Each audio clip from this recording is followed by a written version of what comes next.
Have you ever noticed how being tired, overly working out, and being burnt out has become kind of a flex? Like somewhere along the way also became personality? Today I want to talk about why we glorify also overworking and wear burnout like a badge of honor. Hi, I'm Adeshewa, and on this channel we get real, raw, and sometimes uncomfortable because that's where the truth lies. If you're into deep dives, culture talks, and playing back on what the society doesn't want you to think about, make sure you subscribe. Let's take it back. Hustle culture didn't just start out of nowhere. In the late 90s and 2000s, there was this rise of self made millionaires, especially in tech. Think Bill Gates, Steve Jobs, and later on Elon Musk. Overnight success were everywhere, and what did they have in common? The grind. Suddenly, working 100 hours a week wasn't overworking, it was ambition. And social media took that narrative and ran with it. Here's the catch: most of these overnight success stories took years, and most of them had privileges, connections, generational wealth, and some luck backing them. Bill Gates was born in 1955 in Seattle, Washington, into a family of affluence and power. His father, William Gates II, measuring 6 feet 7 inches tall, was an attorney who co-founded Preston Gates and Ellis, a law firm that had offices across the United States and China. As a man highly involved in politics, William Gates holds quite the laundry list of accolades, as he sat on the board of eugenicist Margaret Sanger's Planned Parenthood before the era of Roe v. Wade. Not only that, but he was also the face of a state income tax initiative in Washington state. And Mama Gates, who also is known as Mary Maxwell, started off as a humble schoolteacher and eventually became chairwoman of United Way. She came from a long line of money and power, as her father was a wealthy banker and her grandfather served as president of the National City Bank in Seattle, and was the director of the Seattle branch of the Federal Reserve Bank. It appears to me that some of you don't really know that much about Elon Musk, which is crazy because he's basically running the United States at this point. He was born in and grew up in Pretoria, South Africa, which means for the good chunk of his life he lived in apartheid, which ended in the early 90s. He was born into a very, very wealthy family. His mom was a model and dietitian, and his father has lots of titles, which includes emerald dealer and property developer, which shows a lot about how his family feels about land and the people on that land. But we aren't shown that. We are shown the grind. And nobody can convince me that being told to grind isn't also a way for the rich to profit off of the middle and lower class. Because the more you work for them, the more profit they get while they lay in their jacuzzi. Bill Gates did not invent anything. The basic program was made by some mathematics professors in a college. The office operating system was by a software engineer, and he bought it for $50,000. He's built the empire by creating patents on software. And the first WTO meeting in Singapore gave him tax concessions, which is why all the IT industry moved to India. The fact that Silicon Valley became India's Silicon Valley is because they could save $40 billion annually by paying lower wages for the same work. It was an outsourcing of software, all for Bill Gates. And then he started to put some of his money into philanthropy. And everyone thinks, wow, he's such a generous man. He gives so much. But I've done an analysis in the book. Every place he gives to is his former future markets. Here's where it gets psychological. We are programmed to think struggle is equals to work. What is dangerous is we're glorifying pain and suffering. We're making grind till you drop or grind till you're empty the standard.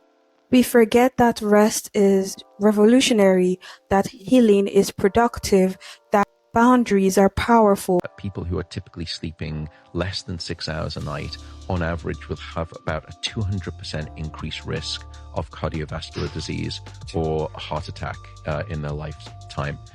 We also know from a prospective study that came out of Harvard Medical School and they took a large range of people who had no pre-existing signs of cardiovascular disease, and then they tracked them across 5 or 6 years. And what they found is that in those people who are sleeping less than 6 hours a night, they had a 200 to 300% increased risk of calcification of the coronary artery. And that coronary artery is essentially, that's the corridor of life for your heart.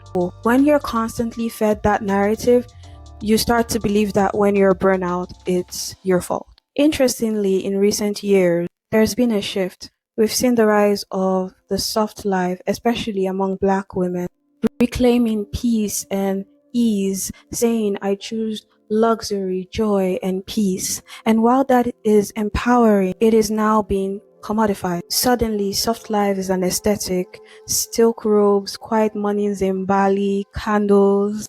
Soft life is no longer a mindset. It is no longer healing. It is no longer peace.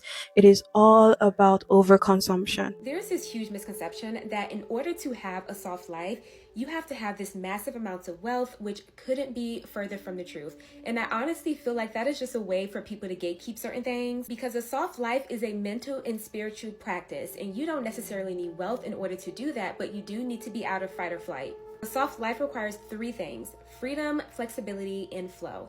And I honestly just made that up, but I'm going to explain. Work with me here. Starting with freedom. Freedom means that you are free from your own self-destruction and self-sabotaging and everyone else's. You are not mentally or physically imprisoned, and you are able to make decisions within your own best interests. This also means freedom within your relationships with friends, family, your significant others, and etc. Freedom is also physical, so living in safe neighborhoods, for example. Next is flexibility. Flexibility means to do as you please or almost as you please. So waking up at a time that seems reasonable for you, creating your own work schedule, having flexible finances to be able to purchase the things that you want. And it doesn't necessarily mean big purchases. It could be purchases like buying yourself flowers or getting that ice cream that you're craving. Having a supportive work-life balance is flexibility. Working from home is flexibility. Passive income is flexibility. When I was working a 9-to-5 as an esthetician, I was creating my own schedule. So even back then I had a soft life. Also, choosing a career that you genuinely love and enjoy is flexibility. And lastly is flow. Flow is all about self-care, and it's about living a life with no to very low resistance. So self-care could be anything from therapy to journaling to doctor's visits, low-impact workouts, healthy relationships, a clean space at home, a healthy bed, and giving yourself the freedom to feel. Anything that can assist in keeping your energy top tier. And if you consistently work on these 3 things, it will keep everything in your life running smoothly. And that is what it means to have a soft life. So we've swung from one extreme to another, the hustle till you drop mindset to curated softness. But the real answer is everything should have a balance. It's somewhere in the middle, but that's not just as sexy to sell. Here's how you can protect yourself from the trap. Number 1, define your own version of success. If your version of success is peace, do not trade it for clout. Number 2, set boundaries with work. Hustle isn't evil, but burnout isn't noble either. Number 3, romanticize rest. Treat your 8 hours of sleep like a non-negotiable for your future self. And you also have to keep in mind that you resting isn't you wasting time. Rest allows you to keep showing up because your body is not a machine, and even machines get worn out. Let me be very clear. I'm not saying you shouldn't work out. Ambition isn't bad. You should have dreams and aspirations. But when the pursuit of this so-called dream costs your health, joy, and peace, what are you even pursuing? There are other ways you could get to your dream without killing yourself daily.